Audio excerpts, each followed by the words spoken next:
یو شاګرد چې هره ورځ ښوونځي ته ډیر ناوخته راته، خو د ښوونکي لخوا به یې هره ورځ په ټولګي کې د زده کوونکو پر وړاندې وهل خوړل. یوه ورځ صنف ته راغی، دروازه یې ټک ټک کړه.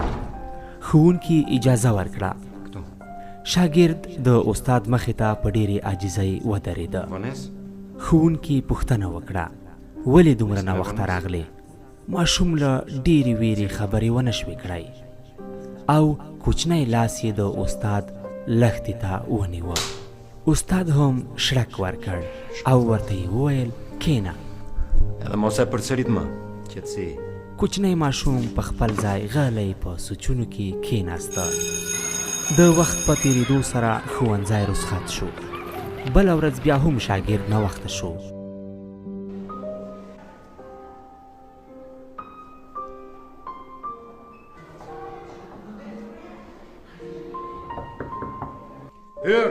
او ټولګي ته داخل شو.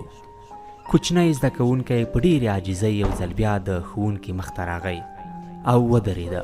او استاد بیا هم واړه ماشوم ته غوسه شو او په تنکیو لاسونو یې شړک ورکړ.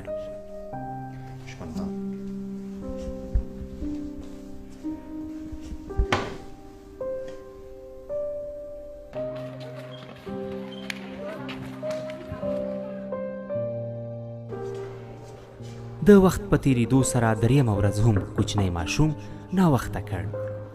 د صنف دروازه یې ټک ټک کړه او ټولګي ته ننوت. خو دا ځل د استاد پوښتنه تکرار نه کړه او سره له دې چې پوښتنه وکړي، سم د واره یې کوچنی زده کوونکی ووهه. ماشوم ډېر خفه و، په زړه یې سخت دردونه ښخ و. کوچني زده کوونکي له ډاره د خپل ځان خبرې نه شوې کولی. د وخت په تېرېدو یوه ورځ د همدې کوچني ماشوم استاد په بایسکل باندې ښوونځي ته روان و.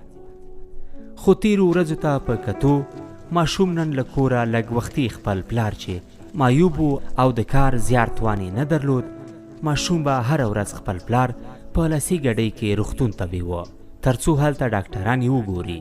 خو په مخه یې استاد هم راغی.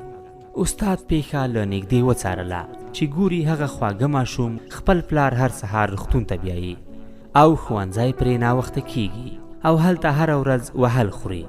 استاد په سوچونو کې لاړو. استاد خپل ساعت ته وکتل او سوړ اسویلی یې وویست. خو هماغه ماشوم په ډېرې چټکۍ ښوونځي ته منډې وهي او فکر کوي چې استاد یې بیا ونه وهي.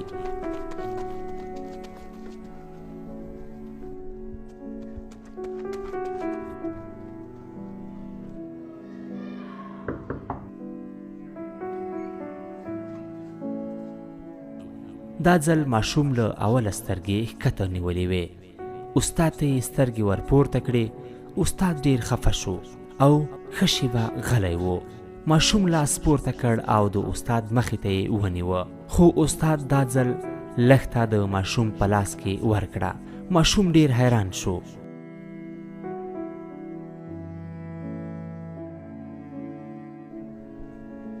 استاد د ماشوم لاس ونیوه او ښکلی کړ.